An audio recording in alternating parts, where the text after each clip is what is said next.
Hello world and welcome back to the wonderful world of flowers. Today we're going to be covering all the functional flowers you can get inside of Botania. Starting off with the orchid. The orchid is made up of 2 grey petals, 2 yellow petals, 2 green petals and 2 red petals.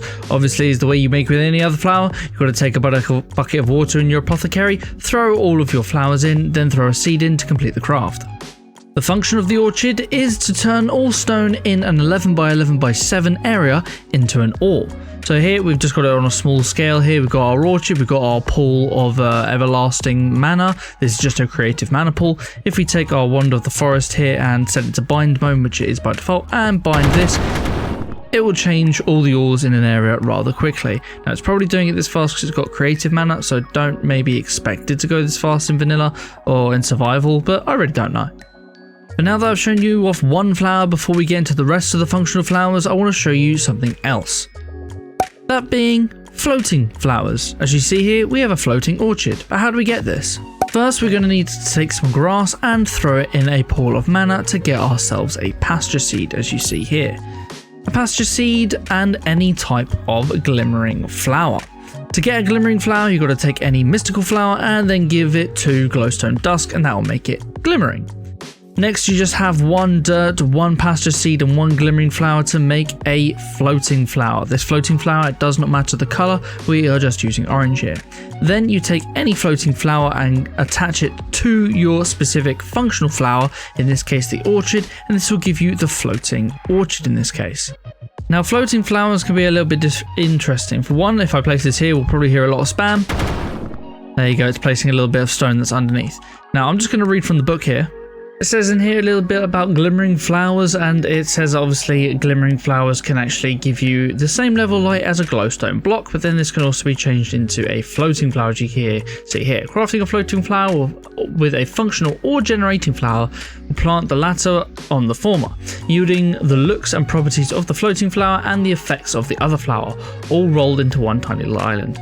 Now it says here you can actually change the aesthetics of your floating flower by giving it a pasture seed or a snowball. If you look inside of any eye here, you can see that there are many different pasture seeds: dry, golden, vivid, blah blah blah. All they do is change the aesthetics of this island, nothing more. Besides that, it doesn't do too much besides emit a little bit of light. It's just something a little bit fun.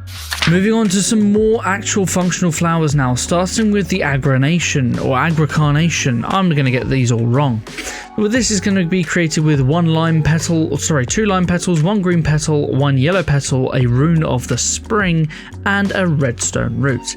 If you don't know how to make runes, check out the previous video where we showed how to make all your different types of runes. For the redstone roots here, we're going to demonstrate that here. All you got to take is any grass or actually a fern with a little piece of redstone, and this will give you your redstone root. Now, for going on in the head of this tutorial, any single plant that is created using a redstone root allows you to actually toggle it on and off using redstone signals. So you can put a lever on it or a redstone torch or whatever you want to do, you can actually turn it on and off.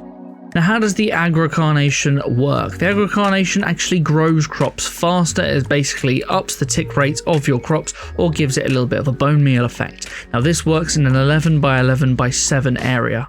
Now that I've planted all this area, you can see that it's quick at work. Every time you see these little sort of twinkly little bits, that means that it has given the effect. Now, when it works with a 7 by 7 area, it's a little bit interesting. One, you can obviously go way up here because it works that well, but also it does work a little bit down. So this is a little bit confusing, but in this place here, it's actually going to work 1 block underneath here. But obviously that's where your water is for all the rest of it, so I wouldn't recommend. Now moving on, now that we have a different type of flower, it's time to show you something else that is pretty cool. We're going to make here an alchemy catalyst. Now I'll explain what this does more in a different video, but for now this is created with 1 mana pearl, 2 brewing stands, 2 pieces of gold and 4 living rock. Now when you place the alchemy catalyst underneath any type of mana pool, if you take a functional flower, there is a chance that you can actually make it into a petite functional flower, as you see here. Now petite functional flower is basically a way of shrinking the working area of a functional flower. So before, the Agricarnation worked in an 11 by 11 by 7 area, but this petite version does the exact same functions, but now works in a 5 by 5 by 7 area. Besides that, very quickly, the alchemy catalyst is a way of having other things be transmuted inside of the mana pool. However, we're not going to be covering that today, as we're all about functional flowers. Next up, we have the Bellethorne. The Bellethorne is made with 3 red petals, 2 cyan petals, and a redstone root, meaning it can be toggled on or off with redstone, remember. Now, the use of the Bellethorne is that it actually damages all mobs in a nearby area. That working area is a 13 by 13 by 13 area. Now, this also has a petite version, and that petite version works in a 3 by 3 by 3 area. So here we have a Bellethorne set up just to show it does passive and hostile. Here we go, is all our mobs there, and then with a creeper, if we actually change it to easy, you can see that they're actually going to get damaged here as well. Now we have a cow way up here. This is to show the limits of our area. Obviously he's not getting damaged there, but if I break him by 1 block, he will start dying. So it's very, very specific. Similarly to down here, if I put the cow in this area, he's not going to actually get damaged. But if we have him in this next block up, he will start dying. Next up, we have the Bergamute. The Bergamute is made with 2 green petals, 1 redstone root, and 1 orange petal. Now, the use of the Bergamute is that it reduces all sounds in an area of 4 block radius by 50%. So just to demonstrate here, we've got this sort of like area here. This is sort of the working area that will actually mute with the Bergamute. So if I break blocks, they are a little bit quieter now. However, this can actually stack. If I start placing more, you can hear that everything is a heck of a lot quieter now. Now, this works in a radius in all directions, not just horizontal. So if you go down here, it works the same as well. You can't really tell because I've changed it so much upstairs, but it has reduced a little bit way of down here and a little bit up as well. Following from this, we have the Clayconia. The Clayconia is made with 2 light grey petals, 1 grey petal, 1 cyan petal, and a rune of earth. Now, the only thing this does is turn sand into clay balls. Now, this works in 11 by 11 by 7 area. It also has a petite version, but the wiki doesn't actually tell me what the size is, but it's going to be smaller than this. Now, to demonstrate this, we have our Clayconia over here. If we take some sand like this, we can see that every time we place it in any one of these areas, it is just going to have it turn into clay balls. Next up, we have the Daffomill. The Daffomill is used with redstone root, 2 white petals, 1 yellow petal, 1 brown petal, and a rune of air. Now, what this does is going to blow any items that are left on the ground 16 blocks in the direction it is facing. Now, the way it faces is the way you are facing when you place it down. Specifically, this is actually going to work in a 16 by 5 by 7 area, which it blows in a sort of square area. It's not just one line in front of it. This is sort of a torch line to show how far away it's actually going to blow. Now, if you actually have your Wand of the Forest and actually have it in function mode, so if we scroll over, you see it's in bind mode, and then we right click. If we actually shift right click in function mode, this is going to change the direction. Now, it's very, very subtle, but there is these slight sort of wind particles go blowing in a specific direction, and that's what you have to look out for when it changes direction, because now it's going this way. So if I change that back to forward now, so it's now all going this way, let's just throw a load of items down in front of it. As you can see, they all just get blown away, and rather quickly as well. You can see that it's actually in directions on either side, not just directly in line.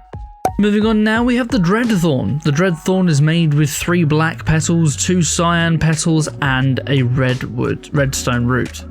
Now, the Dreadthrone does the exact same as the Bellethorne, everything in its entirety, its range and everything else, except it only works on adult mobs, meaning that if you're making some sort of farm out of your sheep and cows, it wouldn't actually kill the babies, it would just kill the adults.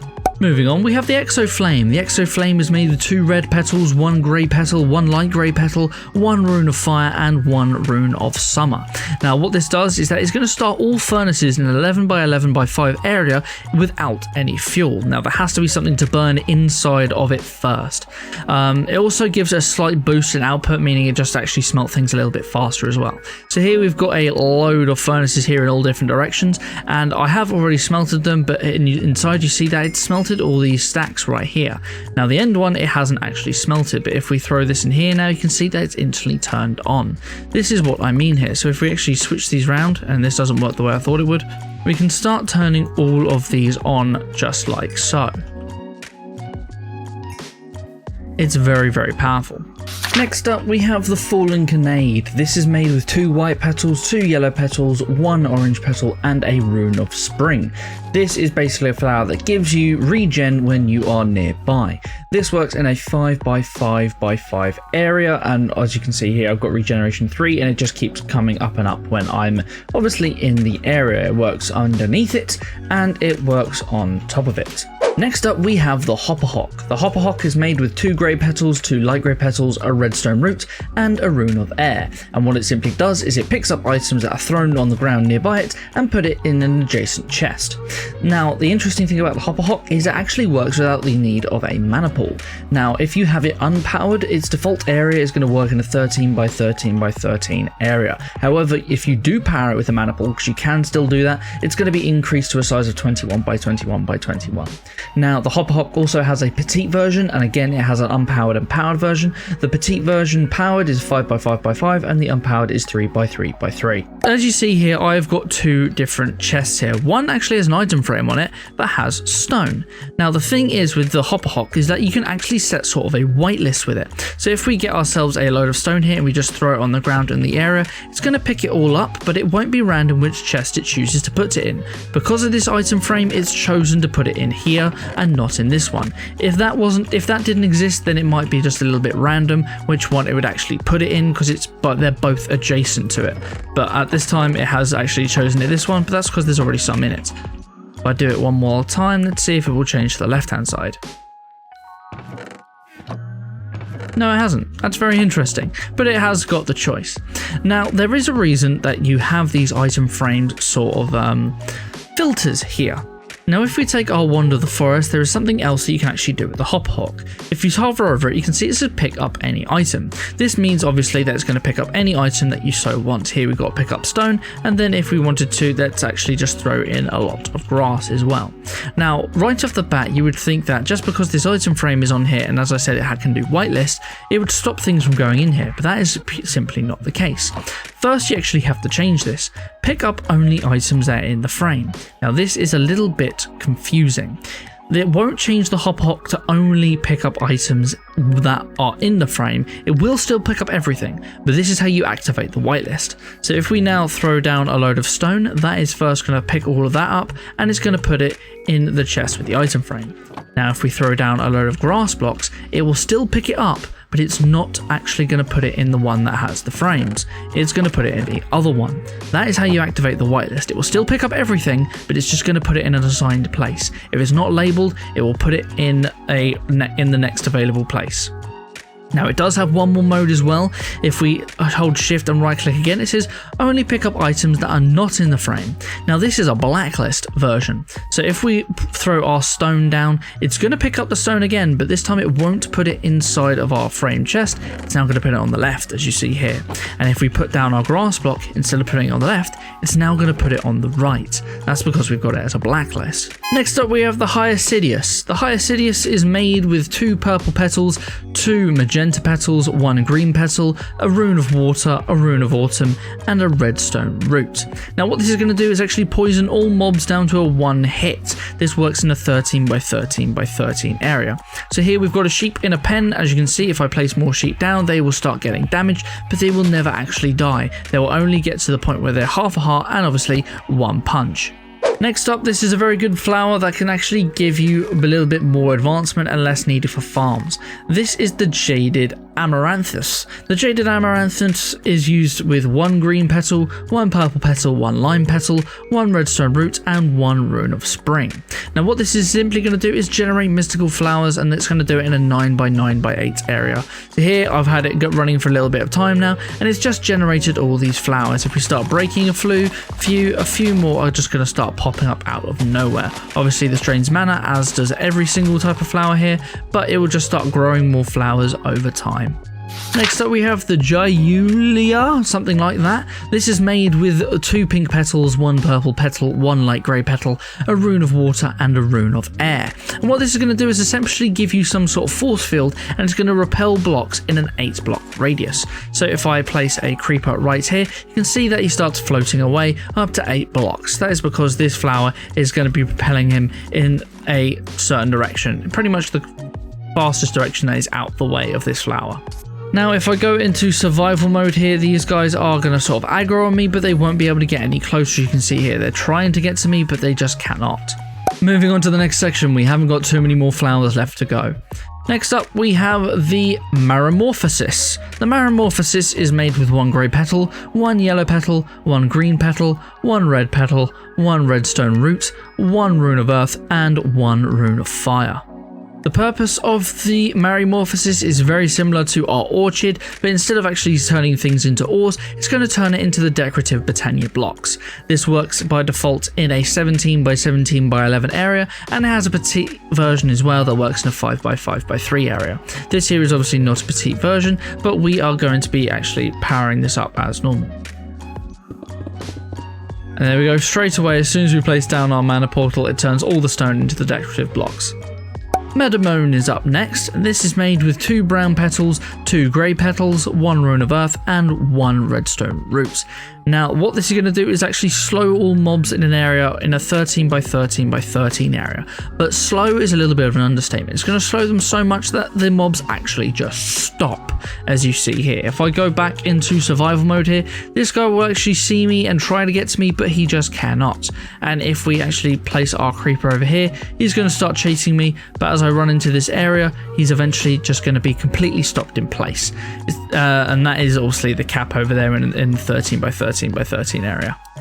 Now I'm going to have to break this here because it's actually affecting my cows in the next area.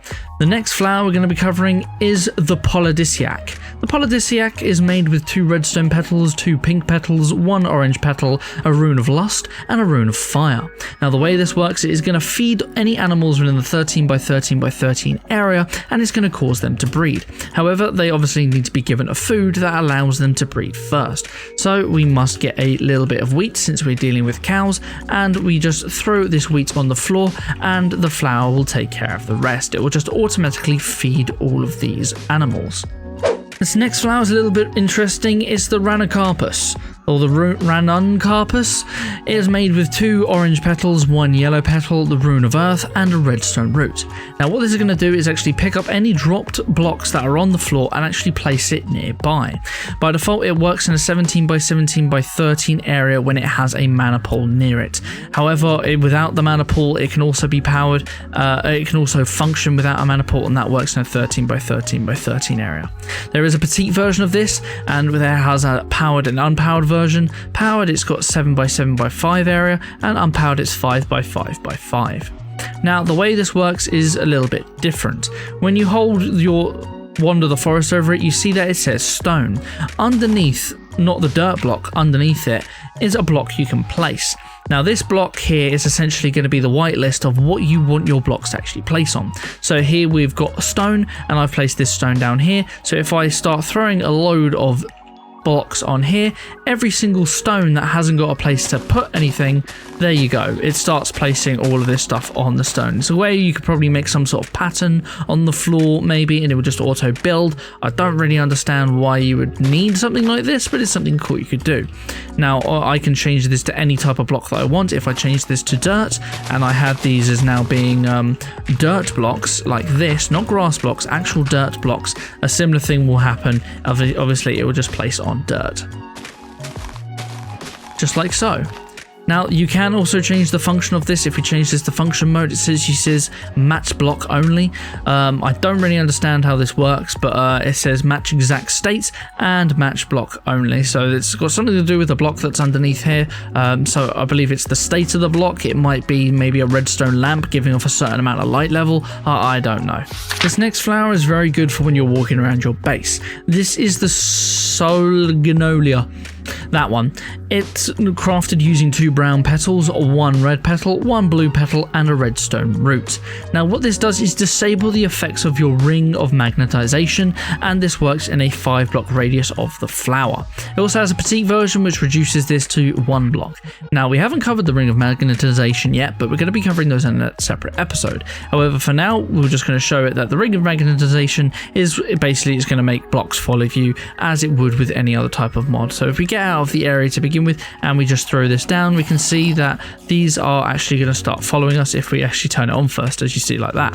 So this is following us, but if we actually But if we actually get inside the area here and turn it on, it's not actually going to affect us. It's turned on, but the blocks aren't actually coming to us because we're in the area of this flower. If we moved out the area, it starts working instantly. Only 3 flowers remain, and the next one is the Tangleberrie. The Tangleberrie is using 2 cyan petals, 1 grey petal, 1 light grey petal, a rune of air and a rune of earth. And what this does is keeps all mobs close to the flower. Now this works in a 6 blocks radius. Now what do I mean by this? This means that mobs aren't actually going to be able to escape the area. You see this cow? He's trying to walk to his the rest of his family. He was fine before he walked into this zone, but once he walked into this zone, he will never be able to leave. So if we get ourselves another creeper, and let's do something like this. Let's place down a load of creepers. Let's first make it normal mode here. Let's place down a load of creepers. Then we'll go into survival. They're going to start chasing us. We're going to run into this area, and they are going to be able to get into this area. I'm actually going to do this with spiders, as the next flower is affecting the creepers. So if I place down these spiders here first, let's actually get it up normal. Let's place down these spiders, and let's just aggro a few of them. They're going to start hating me. So if I run over here, they can run into this area as you see here, but when I run out, they can no longer leave the area and actually start following me. They can enter in freely, but once they're in, they can never leave. Now remember how I was saying the next flower is actually affecting our creepers? And this is the Tigerseye. The Tigerseye is a yellow petal, a brown petal, an orange petal, a lime petal, and an autumn petal. And what it does is stops creepers from exploding and makes them run away from you. It's essentially like having a cat, but in a stationary place. Now this works in a 21 by 21 by 9 area. Now there are a couple of caveats to this. If I just spawn in a creeper here, I'm going to keep doing that, aren't I? If I spawn a creeper here, you see that he's had this fizz effect. That means that he has been affected by this flower. So if I turn into survival mode now, this guy is just going to run away from me. However, he's been stuck by this flower as well now. So let's turn that off. He's now running away from me. Now, even if I get outside of this 21 by 21 area, because this guy has been touched by this flower, the effect is going to always remain. It doesn't cool off. This guy's going to follow forever. However, if I now take a creeper and spawn it in here, this guy's going to chase me. He doesn't care. He's going to keep coming for me, but when I get into this area, he's going to be affected as well. So it doesn't prevent things. There you go. He's just been affected, I think, and now he's running away from me. That's all it does. It converts the creepers. It doesn't stop them from sort of exploding within a given area. It just stops them from ever blowing up near you entirely once they've been touched by the flower. Now this last flower is a little bit OP. This is the Vinculotus. The Vinculotus is made with 2 black petals, 2 purple petals, 1 green petal, a water rune, a rune of sloth, a rune of lust, and a redstone root. One of the few flowers actually takes 9 items. Now what this does is going to pull any teleporting endermen right to the flower's point. Now this actually works in a 64 block radius, which is absolutely mental. So if we take here just a bow and arrow, this is the best way to actually make them teleport. If I just go way over here and start placing down endermen, if I fire a bow at them and then shoot, they instantly get zapped over there. Now obviously this goes through them as well, so you'll have the ability to actually get multiple at once. But you can see they're all over here and they've just been completely zapped. Now something you can do, which is pretty funny, is if you shoot loads down in the area, they actually don't like walking over these things either, so they'll start glitching out quite quickly. These guys, they really don't like arrows. Now that for now is every single type of functional flower. However, there is a couple of more things. One is podzol and mycelium. Now apparently with each type of flower, some of them can obviously interact with dropped blocks, such as the Hopperhock. Now according to the book, if you place the Hopperhock or any other type of flower that interacts with dropped items, if you have podzol underneath the flower, then it's actually going to give a small delay to when the effects actually start taking place. And if you plant mycelium, it's going to give you a bit of a bigger delay. This is a way of sort of setting up a priority system, as it says in the book, but I haven't found a reason that you would actually use this, and I haven't been able to test it either. Now this also works with generating flowers. However, if 2 flowers that are the same or have no delay, that means a generating flower such as an enderflame, it will actually pick up the item first before a functional flower. So generating flowers always have priority if you were using them in some sort of farm system. Now it says here that you can also use the podzol and mycelium technique, as you can see with floating flowers here. Now I know that I said I'm going to be covering all the functional flowers, but that is technically a little bit of a lie. There are at least 5 more flowers that are later on in this mod that we have not yet unlocked the ability to actually craft. These ones are the Bubble, the Hyacidus Dream, even though it's not green, the Labelia, the Lunium, the Orechid Ignum, and the Spectra that one. The white one. But for now, guys, that is going to be everything when it comes to the functional flowers inside of Botania. If this video helped you out in any way, shape or form, please don't forget to leave a like and subscribe. It would really help me out, and ring the bell button to stay notified when these videos go live. But until next time, guys, take care.